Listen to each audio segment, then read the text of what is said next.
together, and together we'll understand that we're all in the same boat, sailing along.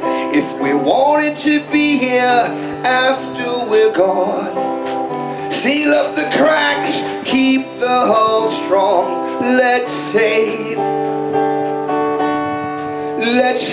America.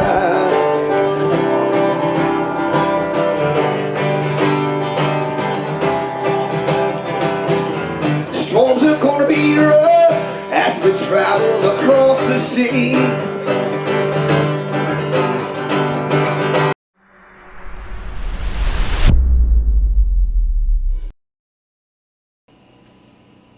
Take one with Mr. Steve Spurgeon, and we are on you. Well, I guess to start this take, I guess I should introduce myself, because I guess not everybody knows who I am. I'm Steve Spurgeon. I live in Omaha, Nebraska right now. But I've lived there most of my life, actually, but my dad was in the Air Force for 31 years.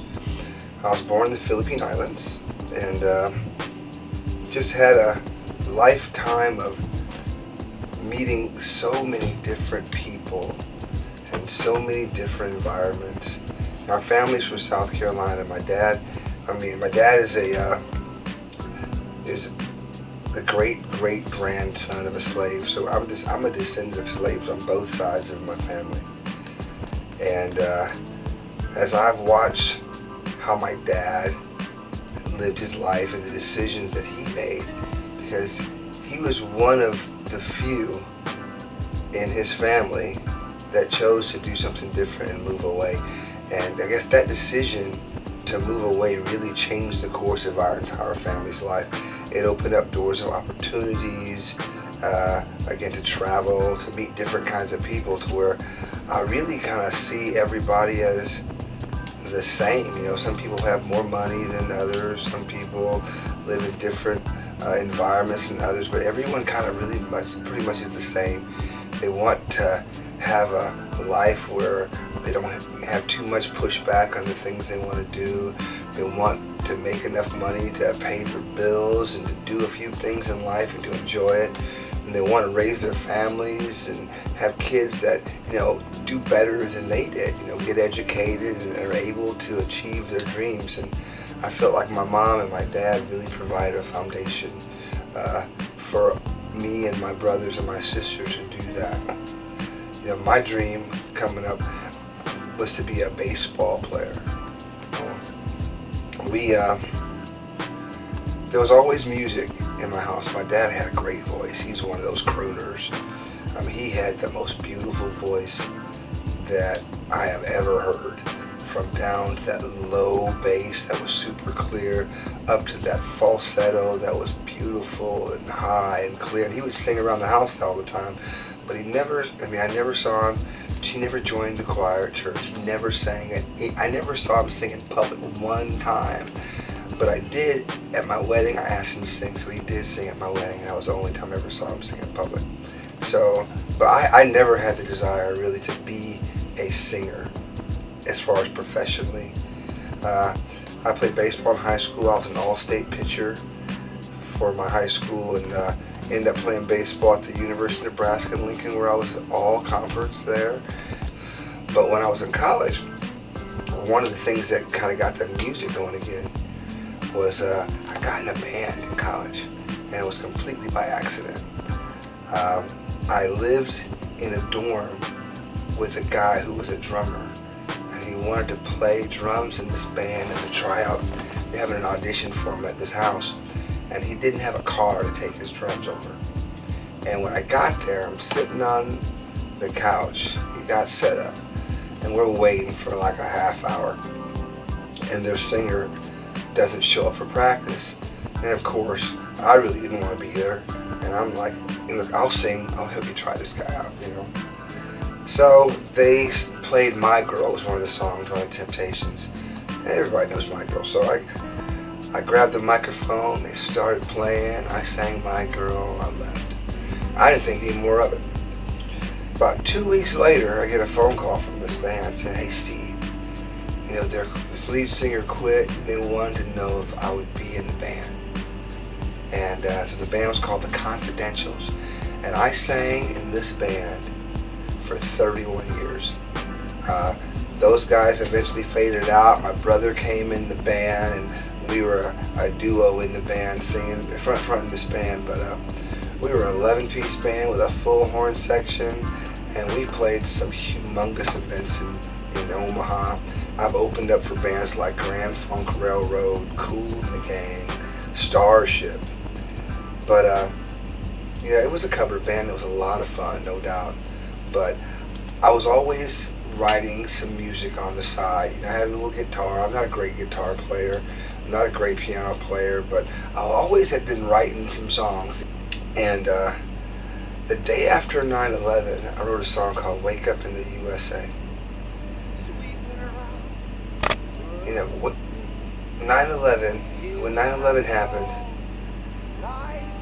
everybody remembers where they were if you are old enough. I was at work in the break room watching it on television happen live.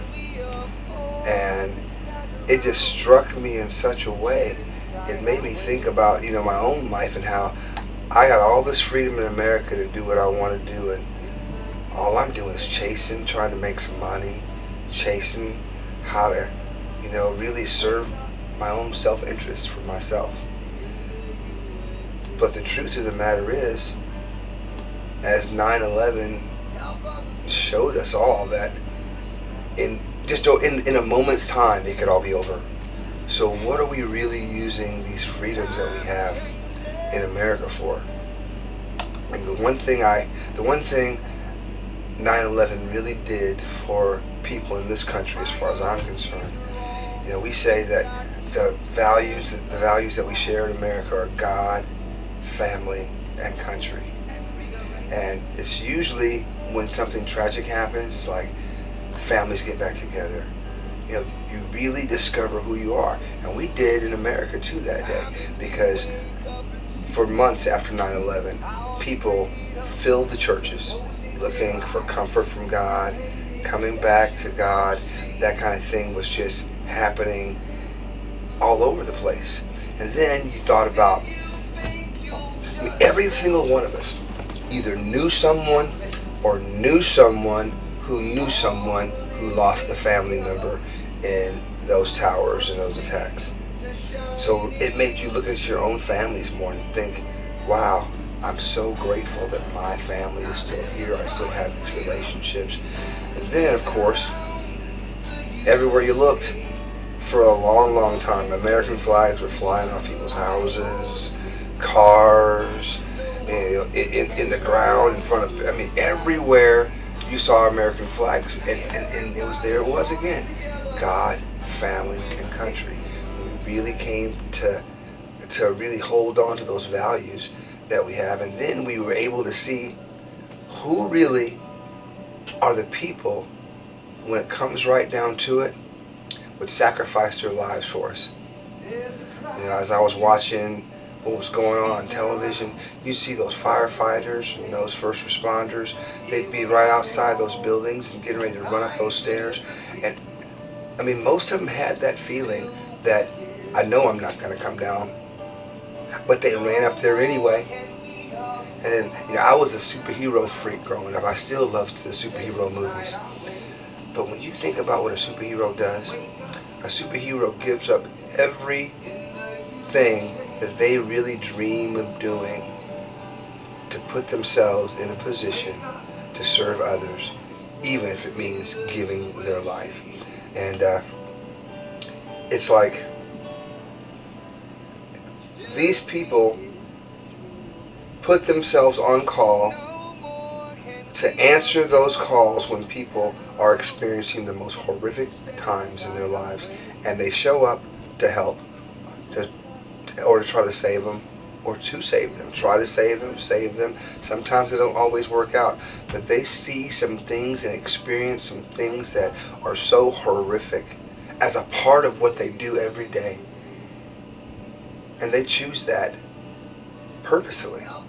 You have people that go to work every single day, not even knowing if they're going to come home and see their families every day. And who would do that for the little bit of change that they make? You know, here I am thinking about how to get rich, how to become a rock star or a baseball star. These guys basically protect the freedoms that we have and keep our community safe so that we can actually pursue those dreams that God has given us. So I always thought that song, Wake Up in the USA, the song that if I could just get people to hear this song, you know, it could really help them to see things a little different, see people a little bit different. Because when we think about making our country or our lives a better place, and we think about how many of us use the freedoms we have to serve our own self-interest, the truth of the matter is, if we use those freedoms to love God and love each other, everything else will take care of itself, I think. So for the longest time, I was writing these songs that I call it music for your soul. Music that really, at the end of the day, will make you feel a lot better. And I kept thinking to myself, how do I get these songs in front of people? And one day I was at a friend's house, and he had went to a Trump rally over in Council Bluffs, Iowa. And he said, Steve, there was 20,000 people in the parking lot who couldn't get in.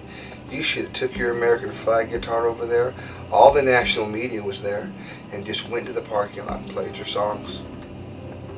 And I thought to myself, that's a pretty good idea. So I looked online for the next Trump rally. I take off to Masoni, Wisconsin. I get to Masoni, Wisconsin, and there was at least 20,000 people waiting outside this gate to go into an airport to see Donald Trump. And here I was, a little self-conscious, because everybody said, all the Trump supporters are a bunch of racists. But being a military brat and growing up around a lot of people, I never believed that. I never believed that. I know people are people, but there's always those people trying to instill that fear in people to keep them from doing what they know God has put in their heart. So anyway, when I got there, I didn't see any black people. I didn't see any black people. I was the only one. I ended up seeing maybe one or two. But when I got there, I pulled my guitar out of my case. I went to the front of the line, and the crowd loved me. I was so warmly received. A gentleman who was a vendor starts taking pictures and video of me, and he comes up. He says, Steve, why aren't you getting some money? Now, I had $200 in my pocket, and I thought that was enough to get there and back. But I ended up spending $170 to get there, and I was just so excited to be out there and playing in front of a huge crowd of people that was receiving me the way they were. I really wasn't thinking about the money, but I figured God would provide the money to get home somehow or another. And so this guy grabs my guitar case and he throws it out in front of the crowd and screams out, "You guys give this guy some money!" And I played for probably 4 hours. And at the end of the night, I'm counting my money out of my case, and I have $178. And I say, praise God, I can go home. He said, no, I thought you were trying to find a way to save America with your music. I just proved to you, Steve, if you will go, I'll provide. And I swear at that moment, the vendor comes up to me and he says, hey, Steve, why don't you follow us around? That was great. I really enjoyed what you did, man. There's crowds everywhere we go. So I called my wife, and I slept in my truck for 30 days while I drove around to these Trump rallies, playing for the crowds in the parking lot. And I never asked anyone for another nickel. And every day I was there, someone would walk up to me, hug me, pray for me, thank me, and slip some money in my pocket. And for the 30 days I was on the road, that was the only money that sustained me. God, He showed me that He would provide if I went. But the thing that really stood out is every time the military and the first responders would show up, the crowd went nuts. It was like, it was like you're in a football stadium, game-winning touchdown. And I thought to myself, that's it. That's what unites us. Every single one of us have a first responder, military person that's either a family member, a friend, a neighbor. They are who unites us. And they are black, white, left, right, Republican, Democrat, men, women. They come from every background, every nationality, every socioeconomic background. Yet they put their differences aside every day while they put their lives in each other's hands and go out and keep our communities safe and protect the freedoms that we have in America. So I thought to myself, I am going to New York City. That is where the first responders of 9/11 reside. I'm heading up to New York City and I'm going to go honor first responders because these guys are truly America's real superheroes. So I go to New York.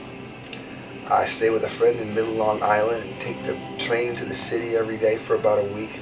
But I'm walking in and out of police stations, fire stations, and I got a chance to meet the chief at the fire department that lost the most men during 9/11. And they let me come back in and address one of their groups one night. And I also had a chance to address a group of folks at the First Precinct in Manhattan. And I was so excited because, I mean, it was like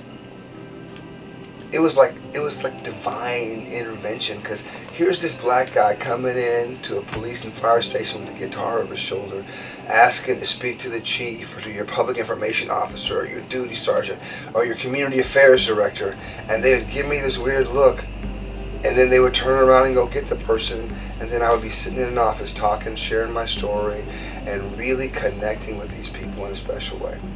So when I got back to Omaha in 2018, that Christmas, the week before Christmas, after talking to the police department, the fire department there, I went to every police department, every roll call, every firehouse, told my story, and sang a Christmas song at that time. And 2 days after Christmas, I get a message on Facebook from someone who had just retired from the police department. And one of the news stations, or a couple of the news stations, actually covered what I was doing. And they saw the story, and they said that they saw that story on television, and it made them feel like their life was worth living, because they were thinking about killing themselves that Christmas. And I thought to myself, I said, Lord, that's crazy, because I never thought of that. You know, I was just thinking these guys are America's superheroes, men and women are brave enough to go out and put themselves on the line. Let me just go honor them for that. So I started doing some research, and I discovered the mental health crisis in the first responder community. And I thought to myself, well, if that's all it takes to make a difference, just to get in front of a group and tell my story and sing a song, then that's what I'm going to do. So for the rest of the year, you know, my band played out the year. And at the end of the year, I started what I call Steve Spurgeon's USA Superheroes campaign. And since then, I have visited about 100 groups of first responders in 20 states. And my goal is to visit first responders in every state. You know, I started a nonprofit called the USA Superheroes, where people can now donate and help that mission be accomplished, and all the other things I have planned for that. But up until, you know, my nonprofit just got started maybe a week ago, you know, I was doing this all out of money in my own pocket. But everywhere I go, I get received warmly at every police and fire station I'm able to get in contact with. And now my dream, you know, I'm not chasing my dreams anymore, I'm living my dreams, you know. When I use my music to make a difference in other people's lives, that's what it's all about. You know, whether I get on stage or not, ever again, that's neither here nor there. The stage I want to be on is the stage that I'm on right now, and that's in front of people whose lives are affected by what I do in a way that not only changes their lives, but I'm sure it changes their family's lives, it changes their community's lives. And my goal is to hopefully encourage other people that, I don't have to do this by myself. We can all be superheroes to America's superheroes. When you approach some of these people out here that are working to do what they do, and you give them a heartfelt thank you and appreciation for what they do, they feel that, and you never know. You could be talking to someone who is really considering taking their life. Given the defund the police movement, all the stuff that's been negative in the first responder community in the last couple of years, first responders are quitting at a rate that we have never seen, and we see the effects of it with the high crime rates in communities across the nation. So I think right now it's so important. It is so important that we honor these people and let them know how much we care about them and how much we love them, and reach out and be superheroes ourselves to the real superheroes in America. So that is my goal.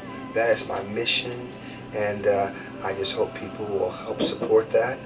You can go to iTunes, and you can go to Apple Music and Spotify. You can listen to my music. It can inspire you to help you feel better too. But it's not about becoming a rock star or getting on big stages and doing that kind of thing. It's about using the gifts and talents that God has given me to make a difference in other people's lives. And I think I'm doing that. So I'm happy.